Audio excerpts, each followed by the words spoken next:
যদি শেষ পর্যন্ত জাপানের সঙ্গে বাংলাদেশের চুক্তি না হয় তাহলে অন্য পথে যেতে পারে সিভিল এভিয়েশন। সেই লক্ষ্যে কাজও শুরু করেছে তারা। অন্য কোনো বিদেশি প্রতিষ্ঠানকে থার্ড টার্মিনাল পরিচালনার প্রস্তাব দিতে পারে সংস্থাটি।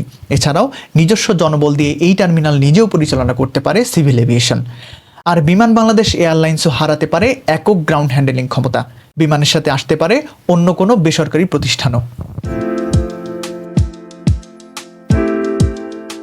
থার্ড টার্মিনাল নিয়ে যে স্বপ্ন দেখতে শুরু করেছিল দেশের আকাশপথ, তা ফিকে হতে শুরু করেছে। টার্মিনাল চালু হতে বিলম্ব হওয়ায় উদ্বেগ বাড়ছে বিভিন্ন মহলে। দেশের ব্যবসায়ীরা গ্রাউন্ড হ্যান্ডলিংয়ে দীর্ঘদিনের অদক্ষতা ও বিশৃঙ্খলার কারণে দ্রুত সেবা ও কম খরচের জন্য আকাশপথে ট্রান্সশিপমেন্টে ভারতের ওপর নির্ভর করতেন। ভারত হঠাৎ ট্রান্সশিপমেন্ট স্থগিত করায় দ্রুত তৃতীয় টার্মিনাল চালু হওয়া এখন তাদের জন্য জরুরি দাবি। বেবিচকো মনে করছে, এটি চালু হলে রপ্তানিকারকদের উদ্বেগ অনেকটাই কমবে।